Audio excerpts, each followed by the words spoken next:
देश के कई राज्यों में विधानसभा चुनाव हो रहे हैं। इसके साथ ही 2024 में भी लोकसभा इलेक्शंस होने हैं, लेकिन इससे पहले राहुल गांधी और सोनिया गांधी की मुश्किलें बढ़ सकती हैं। नेशनल हेराल्ड मामले में ईडी ने बड़ा एक्शन लिया है। क्या कुछ है मामला, चलिए जानते हैं। दरअसल पूर्व कांग्रेस अध्यक्ष सोनिया गांधी और राहुल गांधी से जुड़ी कंपनियों पर इन्फोर्समेंट डायरेक्टोरेट ने बड़ी कार्रवाई की है। ईडी ने 2 कंपनियों एसोसिएटेड जनरल्स लिमिटेड और यंग इंडिया की अरबों रुपए की संपत्ति को जब्त कर लिया है। ये दोनों कंपनियां गांधी परिवार से जुड़ी हुई हैं। ये कार्रवाई नेशनल हेराल्ड केस से जुड़ी मनी लॉन्ड्रिंग की जांच के सिलसिले में की गई है। यंग इंडिया कंपनी की 90 करोड़ रुपए की संपत्ति जब्त हुई है, जबकि एसोसिएटेड जनरल्स की संपत्ति मिलाकर कुल जब्त संपत्ति की वैल्यू करीब 752 करोड़ रुपए आंकी गई है। इनमें दिल्ली और मुंबई स्थित नेशनल हेराल्ड हाउस और लखनऊ में मौजूद नेहरू भवन शामिल है। ईडी ने एक्स, जिसे पहले ट्विटर कहते थे, उस पर बताया है कि एजेंसी पीएमएलए के तहत नेशनल हेराल्ड न्यूज़पेपर से जुड़े मनी लॉन्ड्रिंग केस की जांच कर रही है।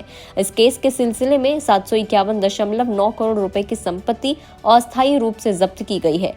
जांच में सामने आया कि मेसर्स एसोसिएटेड जनरल्स लिमिटेड के पास दिल्ली, मुंबई और लखनऊ समेत भारत के कई शहरों में फैली अचल संपत्तियों से करीब 661.69 करोड़ रुपए की आय है, जबकि यंग इंडियन ने एजीएल के इक्विटी शेयर्स में निवेश के जरिए 90.21 करोड़ रुपए की आपराधिक आय हासिल की है। अब डिटेल में समझते हैं कि केस आखिरकार क्या है। तो ईडी ने साल 2014 में दिल्ली के मेट्रोपॉलिटन मजिस्ट्रेट के आदेश पर एजीएल और यंग इंडिया के खिलाफ पीएमएलए के तहत जांच शुरू की थी।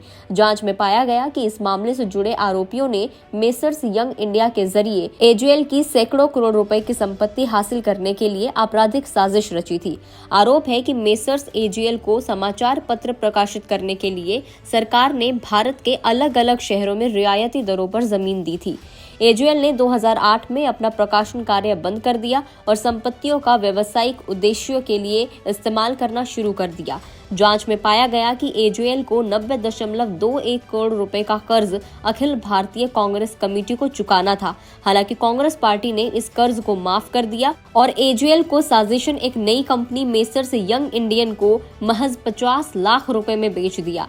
आरोप है कि इसके बाद यंग इंडिया के शेयर गांधी परिवार और उनके करीबियों को दे दिए गए, यानी कि एजीएल की करोड़ों रुपए की संपत्ति और यंग इंडिया के जरिए परोक्ष रूप से गांधी परिवार का कब्जा हो गया। हालांकि इससे पहले एजीएल ने एक एक्स्ट्रा ऑर्डिनरी जनरल मीटिंग बुलाई और रेजोल्यूशन पास किया, जिसके बाद एजीएल में 1000 से ज्यादा शेयर धारकों की शेयरधारिता घटकर सिर्फ 1% रह गई। एजीएल यंग इंडिया की सहायक कंपनी बन गई।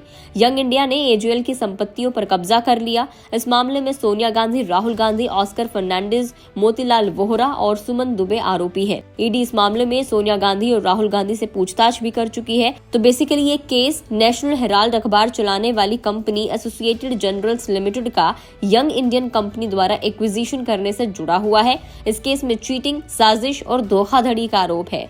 सोनिया और Rahul Gandhi young India company के मालिकों में शामिल हैं। दोनों कांग्रेसी नेताओं से इस मामले में पूछताछ की जा चुकी है।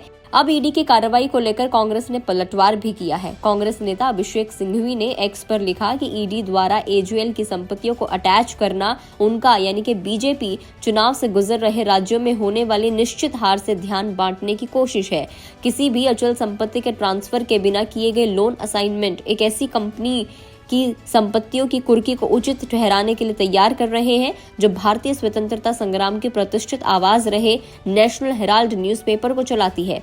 ऐसा केवल उसका कांग्रेस और उसकी विरासत से लिंक होने के कारण किया जा रहा है। ऐसी ओछी हरकतों से कांग्रेस और विपक्षी दलों को झुकाया नहीं जा सकता है। अब ईडी ने बड़ी कार्रवाई तो कर दी है। आपको इसमें क्या लगता है, कमेंट करके जरूर बताएं। अगर फेसबुक पर वीडियो को देख रहे हैं तो फेसबुक पेज को लाइक करें। यूट्यूब पर देख रहे हैं तो गुड रिटर्न्स के यूट्यूब चैनल को सब्सक्राइब करना ना भूलें।